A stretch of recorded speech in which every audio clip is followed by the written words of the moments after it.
To some other trending news, missing for 3 days. A submersible carrying wealthy tourists on a trip to visit the Titanic wreckage is still nowhere to be found.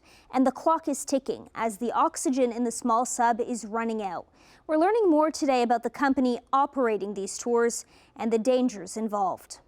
One pilot and 4 passengers were on board this submersible that went missing on Sunday off the coast of Newfoundland. A ticket to plunge nearly 4,000 feet into the depths of the North Atlantic costs adventurers $250,000, all for a chance to get up close and personal with the ruins of the Titanic. The data we were using as a starting point was 96 hours. We know at this point we're approximately about 41 hours.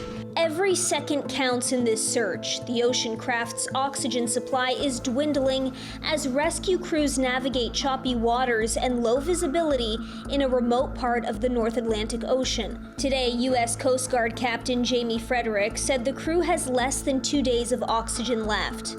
Those on board the submersible include British billionaire Hamish Harding and Pakistani businessman Shahzada Dawood and his son. A 77-year-old French explorer and founder and CEO of the vessel's U.S.-based operating company OceanGate were also reported to be on board. Friends of those lost at sea worried sick. I'm just hoping for good news. Every single second, every single minute feels like hours. And we're losing time and we're losing opportunity to find them alive. There's very few assets that can reach this kind of depth. This is ultra deep water. Most of the oil industry sort of gets to about 3,000 meters, and 4,000 meters is another threshold. And then you get into the what we call ultra deep capabilities. The wreckage of the Titanic that sank in 1912 after hitting an iceberg lies about 3,810 meters below the water's surface. The submersible usually takes 2 hours to descend to the wreck. The Titan was attempting to dive on the wreck of the Titanic approximately 900 miles east of Cape Cod and 400 miles south of St. John's, Newfoundland.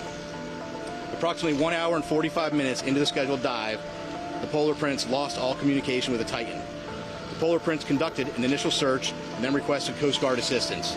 Experts say it's like trying to find an astronaut that has gone to space, adding that unless the sub comes to the surface, it will be extremely difficult for rescue crews to find. Since the submersible went missing, the internet has been buzzing with the dangers of this trip.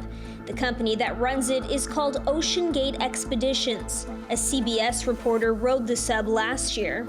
An experimental submersible vessel that has not been approved or certified by any regulatory body and could result in physical injury, disability, emotional trauma, or death. Where do I sign? And says there were obvious problems right off the bat. I didn't know at that point that you drive the thing with an Xbox game controller. I didn't know that the ballast was, used construction pipes. You get there and then you start seeing this stuff, and now your mood crashes and you get a little worried. Like, is this the level of polish and sophistication we're talking about? Now it's just a race against the clock to save those on board.